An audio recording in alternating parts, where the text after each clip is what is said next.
আমরা বলতে চাই, আমরা একটি স্বচ্ছ বাংলাদেশ করে তুলতে চাই। এখানে আমাদের নেতা তারেক রহমান একটা বিষয় বলেছে, এটা খেয়াল রাখবেন। এই যে বর্তমানে গত 15 বছর আমাদের এখানে যে লোকগুলি দেখেন, আপনারা এই 25 নম্বর ওয়ার্ডে আপনাদের ছাড়া অন্য কেউ ছিল না। যারা ছিল না তারা এখন আমাদের সামনে যেতে চায়, আপনাদের সামনে এসে বসে।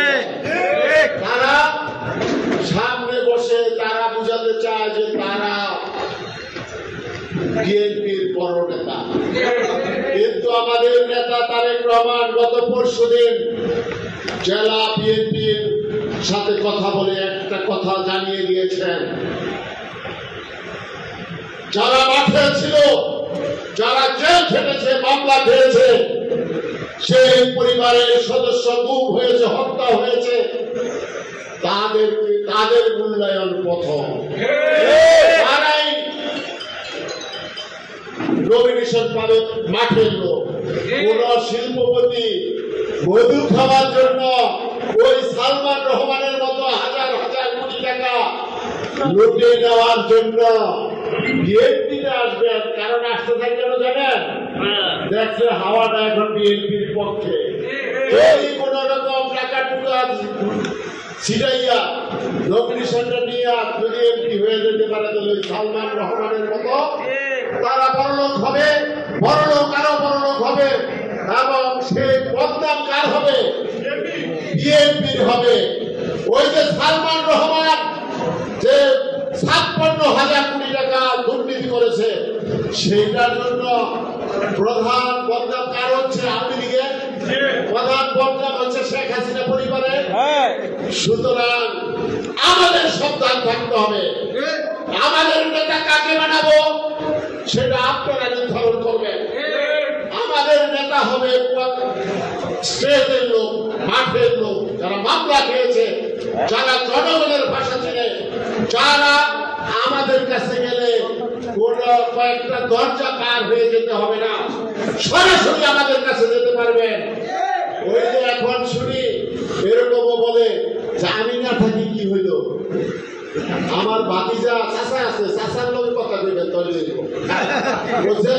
এখন এই অবস্থা, যদি নির্বাচিত হয়ে এমপি হয় তাহলে আপনাকে চিনবেই না, 10-12টা গেট পার হইতে পারবেন না, তাদের সাথে কথাও বলতে পারবেন না। আর সেদিন 74 এপ্রিল থেকে মানুষ দাবিবার জন্য মানুষের কুড়ি কুকুর আর মানুষ একসাথে বক্ষণ করেছে। আমরা কি ওই ইতিহাসে ফিরে যেতে চাই? যদি ফিরে যেতে না চাই, আগামীতে যখন নির্বাচন আসবে, এই শহীদ পরিবার তাদেরকে মনোনীত করবেন, তাদেরকে তাদের মার্কা দিবেন, তাদেরকে বাংলাদেশের স্বাধীনতা সার্বভৌমত্ব রক্ষার জন্য, বাংলাদেশে যেন পুনরায় দুর্ভিক্ষ না হয়, বাংলাদেশের জন্য আবার রংপুরের 65 মতো কারণে যান পরিচালন করতে না হয়, তার জন্য শহীদ পরিবারের পাশে থাকবেন, শহীদ মনোনীত নেতা কর্মীদের পাশে থাকবেন, এবং আপনারা এগিয়ে যাবেন। খুনি হাসিনা, তার বাবাই খুনি, তার বাবাই পবিত্র সংসদে পুলিশ তার সাহেদাকে হত্যা করে বলেছিল, হত্যা করেছিল এবং সংসদে দাঁড়িয়ে বলছিল কোথায় সেটা সিদ্ধান্ত।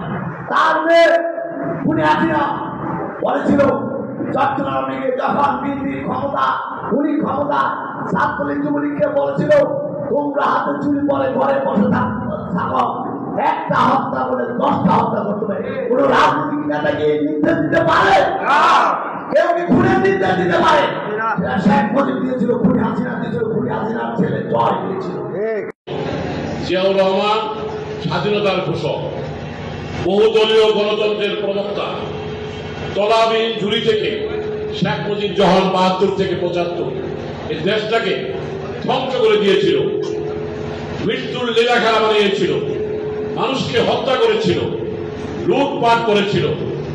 আপনারা জানেন 72 থেকে 75 দুর্ভিক্ষ হয়েছিল, সেই দুর্ভিক্ষে অনেক লোক না খেয়ে মারা গেছেন। এটা কিন্তু আমরা যারা সাইডুর্ধ তারা কিন্তু অনেক কিছু জানি। সেই যখন এই দেশে স্বাধীনতার ঘোষণা দেওয়ার জন্য আওয়ামী লীগ তখন ক্ষমতায় ছিল।